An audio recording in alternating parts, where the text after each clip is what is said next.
Welcome to the Scenario Podcast, your guide to mental health and well-being.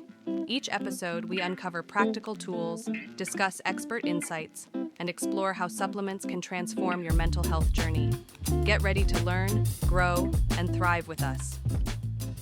Welcome to the Deep Dive. Today we're plunging into a natural wonder.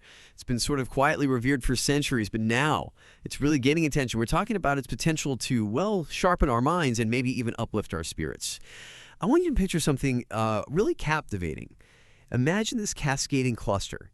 Delicate, creamy white icicles, almost like a waterfall of frost maybe, growing on a tree. It's quite stunning. Or yeah, like its name says, a shaggy lion's mane. That's the image.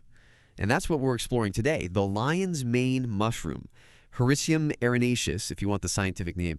Now, this mushroom isn't just, visually striking. It's really emerging as a powerhouse in the natural wellness world.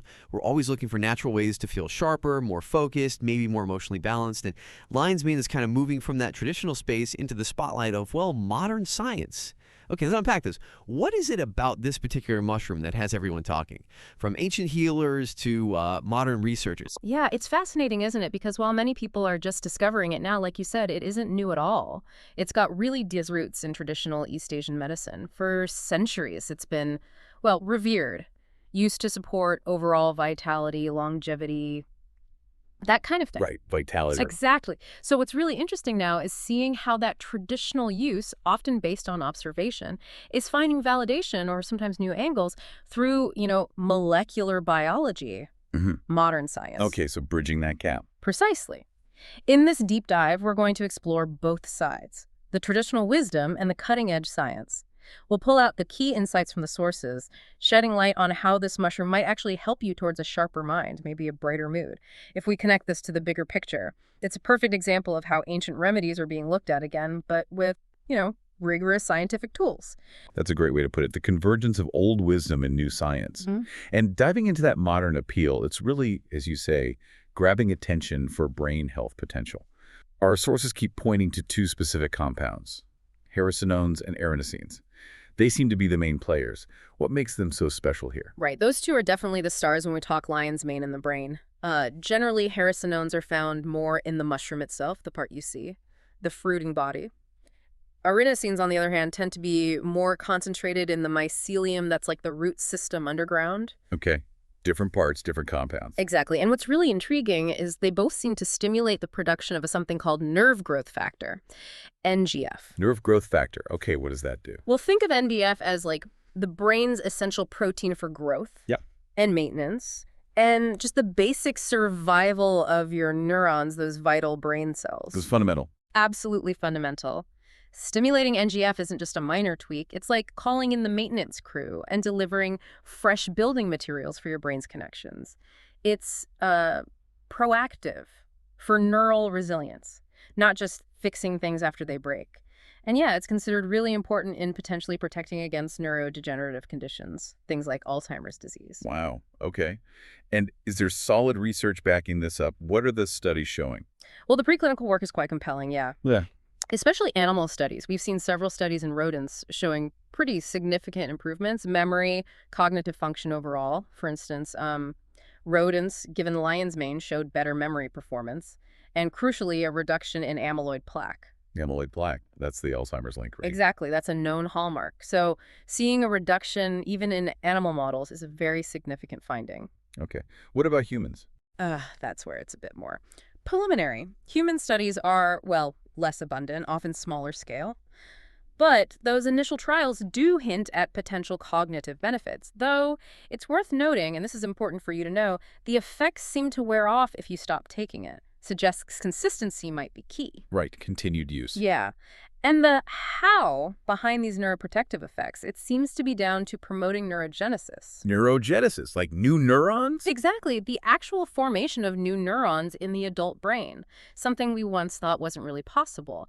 Plus, as we mentioned, reducing that amyloid plaque accumulation, it all paints a picture of potential brain support. This raises an important question. Could this mean lion's mane offers a natural way to support your brain health? Maybe even help delay neurodegenerative issues? It's certainly food for thought. It really is. Thinking about preventative health in that way is exciting. And it's fascinating, too, that it's not just about raw brain power, is it? The sources suggest promise for improving mood, too. maybe helping with symptoms of depression, anxiety. This is where it gets really interesting for me, connecting brain function to, well, our overall emotional state, Bird. and maybe even inflammation. Yes, exactly. That link between inflammation and mood disorders is becoming much clearer in research. Animal studies suggest the mushroom might reduce anxiety and depressive symptoms, possibly by modulating that inflammation, and also by enhancing hippocampal function. The hippocampus. Yeah. That's key for memory, but also mood. Oh, absolutely critical for mood regulation, learning, memory. If that area functions better, it can directly impact your emotional well-being. Makes sense. And again, while we need more large-scale human trials, the limited ones we have show some encouraging signs. Participants reported feeling less anxious, fewer depressive symptoms after taking lion's mane supplements. So the theory is the anti-inflammatory action helps the brain environment. That's a big part of it, yes. Reducing that chronic, low-grade inflammation, often linked to mood disorders, it basically creates a healthier environment for your brain cells to operate in. And another key concept here is neuroplasticity. Ah, the brain's ability to change and adapt. Precisely. Your brain's amazing ability to reorganize itself, form new pathways, strengthen connections. So, by fostering a healthier brain environment, less inflammation, more potential for new neurons, lion's mane might contribute to better mental resilience, making your brain more flexible, more robust against stress. Okay, so from neuron repair to mood balance. That's quite a range. But, we always need to look at the full picture. It sounds amazing, but what about the limitations? We've talked brain and mood. But you mentioned other effects too. Anti-inflammatory, antioxidant, broader stuff. That's right. The benefits don't necessarily stop at the neck up, so to speak. Lion's mane does exhibit potent anti-inflammatory and antioxidant effects systemically throughout the body. And why are those so important generally? Well, they're crucial. The anti-inflammatory aspect helps manage what's sometimes called metabolic inflammation, that underlying simmer that contributes to chronic diseases like heart disease, diabetes. And the antioxidants, they're your body's defense against free radicals. Ah, yes, the damaging molecules. Exactly. Think of them like cellular rust. Antioxidants neutralize them, protecting your cells from oxidative stress and damage, which is linked to aging and disease. So it's protecting cells all over. That's the idea. By supporting these natural defense systems, lion's mane could play a role in mitigating the impact of various chronic conditions. It's about building overall resilience. Okay. And you mentioned immune support too. How does that fit in? Yeah, that's another interesting area, though again, mostly animal studies so far. Research indicates it might enhance immune health partly by influencing your gut microbiota. The gut bacteria. Yes, the balance of beneficial bacteria in your gut. Lion's mane seems to potentially alter that balance in a positive way and also increase immune activity in the intestines. Since so much of our immune system is linked to the gut, these changes suggest it could help bolster your body's natural defenses overall. Wow. From brain cells to gut bacteria, it really does seem to pack an incredible punch. But, as we always do here on the Deep Dive, let's bring in that critical perspective. Understanding the limitations of the science is key, right? Where do we stand with the research on lion's mane? Absolutely crucial point, and it's important for you, the listener, to keep this in mind. While the findings are definitely exciting, we have to acknowledge the research gap. Most studies so far are preclinical. Animal models, cell cultures, lab work. Not quite the same as large human trials. Not yet, no. Human trials are still quite limited, often small groups, short durations, so there's a clear need for more comprehensive, large-scale, long-term human studies to really confirm the efficacy, figure out optimal dosing, and fully understand long-term safety. Okay. What about safety generally, though, based on what we know? Generally speaking, lion's mane is considered pretty safe. It seems to have a minimal side effect profile, which is encouraging. Good to know. But, Sorry? and it's an important but, given the limited human data, our strong advice is always for you to consult a healthcare professional before starting any new supplement, especially if you have existing health conditions or if you're pregnant or breastfeeding. Personalized advice is paramount. Definitely. And it comes in different forms, right? Supplements, extracts. Yes, various forms. And dosage guidelines can vary quite a bit. So again, talking to a professional helps you figure out what might be appropriate for your specific situation. Right.